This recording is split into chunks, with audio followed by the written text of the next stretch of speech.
골로새서의 개요를 설명하겠습니다. 기록자는 바울이며 기록 시기는 주후 62년경입니다. 성격은 교리서입니다. 이 서신의 이름은 바울이 편지를 쓴 골로새 교회에서 유래되었습니다. 골로새는 평범한 도시였으나 에파프라가 이곳에서 목회 사역을 하면서 그의 인도를 받아 이곳의 교회는 믿음으로 유명하게 되었습니다.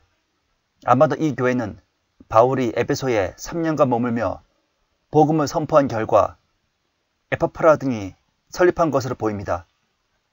주제는 그리스도의 충만하심. 골로새 교회에 들어온 이단적 요소는 유대교의 율법주의, 영지주의자들의 거짓 철학, 금욕주의, 천사 숭배였습니다. 따라서 바울은 골로새 교회의 성도들에게 믿음의 대상을 분명히 하려고 본서를 기록하였습니다.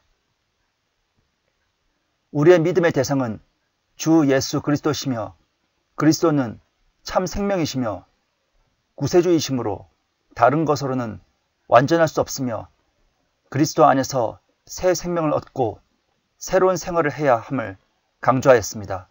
오직 그리스도로 충만함을 가지라. 핵심장은 1장이며 내주하시는 그리스도입니다. 핵심들은 그분 안에는 신격의 모든 충만함이 몸의 형태로 거하시나니 2장 9절입니다. 핵심 단어는 충만함입니다. 핵심구는 그리스도와 함께입니다. 골로새서의 그리스도는 하나님의 신격의 충만입니다. 영적 교훈은 그리스도 곧 만물의 주님께 영광을 돌리라. 골로새서의 내용을 설명하겠습니다. 골로새서는 바울의 7 교회들에게 보냈던 서신들 중에서 요한이 서신을 보냈던 7 교회들과 연관되는 두 번째 서신입니다. 비록 요한이 골로새에 있는 교회에 편지를 쓴 적은 없지만 라오디케아에 있는 교회에 편지를 쓴 적은 있습니다. 게다가 바울은 자신이 직접 쓴 라오디케아에서 온 편지에 대하여 언급합니다. 사실 바울은 골로새에서 라오디케아에 있는 교회를 5번이나 언급하고 있습니다. 골로새서는 AD 63에서 65년경 골로새에 있는 그리스도인들을 위해 기록되었습니다. 그 지역이 소아시아 어디에 위치하는지는 정확하지는 않지만 아마도 북부 지역에 위치했을 것입니다. 골로새 교회에는 2개의 가정교회가 있었는데 주로 이방인 그리스도인들로 구성되어 있었습니다. 골로새인들이란 단어는 신약에서 가장 위대하지만 간과되는 계시들 중에 하나를 구성하고 있다는 점에서 매우 특별합니다. 그 단어는 형벌을 의미합니다.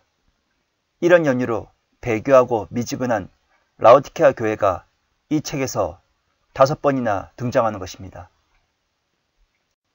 5은 죽음의 숫자입니다. 바울이 비록 골로새 교회의 성장과 발전을 기뻐하긴 했지만 교회 안에 위험스러운 교리가 만연되고 있다는 에파프라의 소식을 듣고 상심해 있었습니다.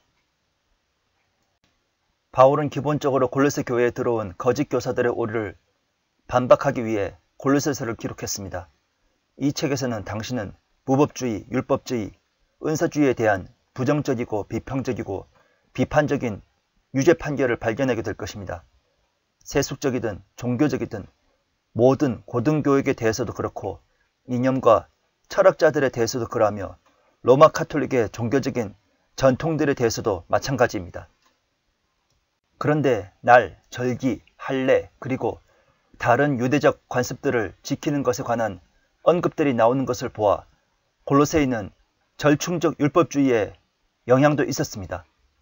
또한 금욕주의적인 생활, 수도자 생활, 신비주의에 대해서도 그렇고 세상의 초보적인 영들 혹은 천사의 존재들이 우주를 지배하고 있다는 신앙으로 골로새 교회는 이교도적 영향도 강한 것으로 보입니다. 그리고 각 영들이 신격에 충만한 것의 일부를 담당한다는 것으로 생각했습니다. 그래서 영들을 숭배하고 천사 숭배를 함으로써 대리자인 위임 통치자에게 복종하는 것입니다. 이것은 오늘날 로마 카톨릭의 성인 숭배, 마리아 숭배, 교황 숭배입니다. 고대 세계에는 여러 종교의 혼합이 빈번히 나타났는데 이런 혼합 종교는 초신자와 제대로 훈련받지 못한 그리스도인을 미혹했습니다. 이 같은 율법적이고 이교도적인 절충주의는 오늘날 기독교계에도 만연되고 있습니다. 불완전하고 쉽게 낙담하는 설교자들에게 대해서도 마찬가지입니다.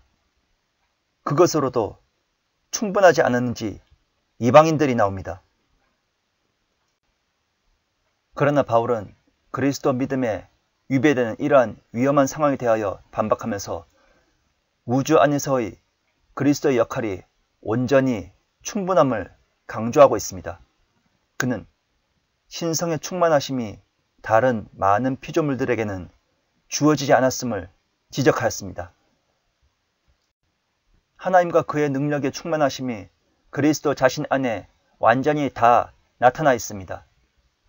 그분이 십자가에서 죽으심으로 그리스도는 높은 곳에 있는 정사와 권세들에 대해서 승리하셨습니다. 또 바울은 온 우주가 하나님에 의해 창조되고 통치 아래 있음을 증거하였습니다. 그것이 그리스도 안에 충분히 나타나 있습니다. 모든 성도는 한 교회를 형성합니다. 차이에 따라 성도들이 나뉘므로 바울은 아내와 남편, 자녀와 부모, 종과 주인들에게 구체적인 가르침을 줍니다. 모두가 그리스도의 종이지만 그렇다고 사회적인 관계가 제거되지는 않습니다. 모든 세대의 그리스도인은 그 시대의 철학과 헛된 속임수의 유혹을 받습니다. 마음을 허탄하게 하는 종교 행위는 본질적인 것을 약화시키고 자의적인 겸손을 만듭니다. 머리이신 그리스도와 연결을 대체시킬 수 있는 것은 절대로 없습니다. 골로새서를 분석하겠습니다. 1. 소개 1장 1절에서 8절 첫 번째 인사 1장 1절에서 2절 두 번째 하나님께 감사 1장 3절에서 8절 2. 사도의 기도 1장 9절에서 14절 첫 번째 간구 1장 9절에서 12절 두 번째 구속자이신 그리스도 1장 13절에서 14절 3. 창조주이시고 구속주이시며 내주하시는 그리스도를 높임 1장 15절에서 29절 첫 번째 교회의 머리이신 그리스도 1장 15절에서 20절 두 번째 구원받은 골로새인들 1장 21절에서 23절 세 번째 그리스도의 신비 1장 25절에서 29절 4. 그리스도 안에서 성육신한 인격 그분 안에서 믿는 자가 온전하게 됨 2장 1절에서 23절 5. 부활 생명과 영광에 있어서 그리스도와 믿는 자의 연합 3장 1절에서 4절 6. 그리스도인의 생활 그리스도와 연합하는 열매 3장 3절에서 4장 6절 7. 그리스도인의 친교 4장 7절에서 18절입니다.